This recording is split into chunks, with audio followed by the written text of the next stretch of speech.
Bienvenue sur la chaîne L'Agent Immobilier à Succès maintenant et pas dans 3 ans. Aujourd'hui, on va parler d'un thème qui fait un petit peu peur, la plus-value immobilière. Et pourtant, s'il y a bien encore une fois un sujet que tu dois connaître, c'est ce sujet-là. Alors évidemment, on ne va pas te demander d'être notaire, il n'y a pas de souci.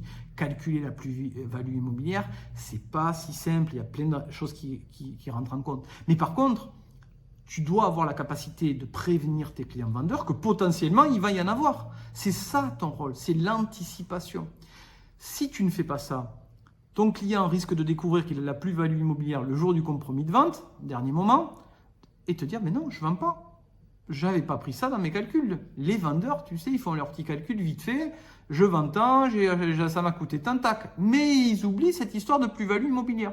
Donc ton rôle, ce que tu dois faire absolument lorsque tu vas faire des expertises ou des évaluations immobilières, que tu rencontres pour la première fois les vendeurs, c'est, outre les informations du bien, les informations de tes vendeurs sont aussi fondamentales. Qui est propriétaire? Quels sont les propriétaires? Depuis combien de temps ils ont le bien? Est-ce que c'est leur résidence principale? Est-ce que c'est leur résidence secondaire? Est-ce qu'ils ont eu par donation, succession, divorce? Enfin, il y a plein de questions que tu dois poser pour anticiper. Évidemment, résidence secondaire, déjà, tu dois avoir une petite, quelque chose qui te parle à l'oreille et te dire « Ouh là là, attention, résidence secondaire, ah d'accord, vous l'avez combien de temps? Ben là, depuis 5 ans. Ouh là là, ça fait pas très longtemps. Ok. Et combien vous l'avez acheté? Ouh là là, tu sens que le prix, il a été très bien acheté et que là, tu sens bien déjà que tu connais très bien ton marché. Tu te dis, ouh là déjà, je sens qu'on va le vendre plus cher. Donc, ben, on va le plus cher, c'est bien, mais il y aura de la plus-value à payer. Donc, tu dois anticiper. Tu dois dire à tes clients, ben, attention, vous savez que vous êtes sujet à plus-value? Ah bon? Oui, voilà. Là, c'est bon. Tu as mis la gamme. Donc, pas de problème. N'oublie pas ton rôle d'accompagnement. Tu lèves le problème et surtout, tu apportes des solutions. Pour des solutions, c'est, écoutez, vous inquiétez pas. Déjà, dans un premier temps, ce que je vais faire, donnez-moi le nom de votre notaire si je ne connais pas. Je vais récupérer le titre de propriété si vous ne l'avez pas. Et on va regarder ensemble, on va peut-être faire une étude de plus-value avant la mise en vente. Ça ne sert à rien de s'emballer à lancer tout à la vente si jamais il ne veut pas vendre. Donc, vous faites cette étude au préalable. Vous pouvez déjà dans votre tête avoir une idée de l'évaluation du bien. Ça, vous le faites. OK, mais sans rapport d'expertise dans tout ça. On est à la première étape. Et une fois que c'est fait, j'ai dit, écoutez, je vais me renseigner si vous voulez.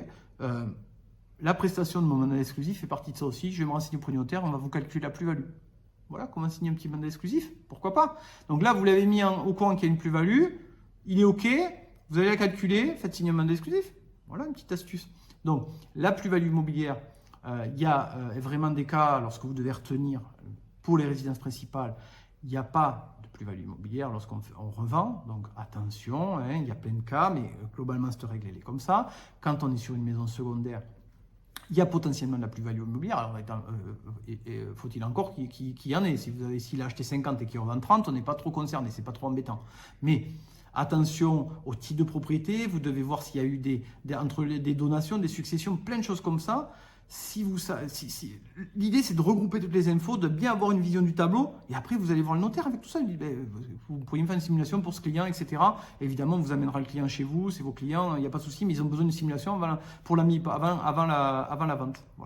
Voilà comment de quelque chose qui peut paraître un peu ennuyeux pour le vendeur, en faire une force pour vous attraper un mandat exclusif, par exemple. Vous apportez encore une fois de la valeur à votre client, vous lui dépatouillez de situation. Vous pouvez vous abonner à cette chaîne si vous voulez voir les vidéos suivantes. À très vite dans une nouvelle vidéo.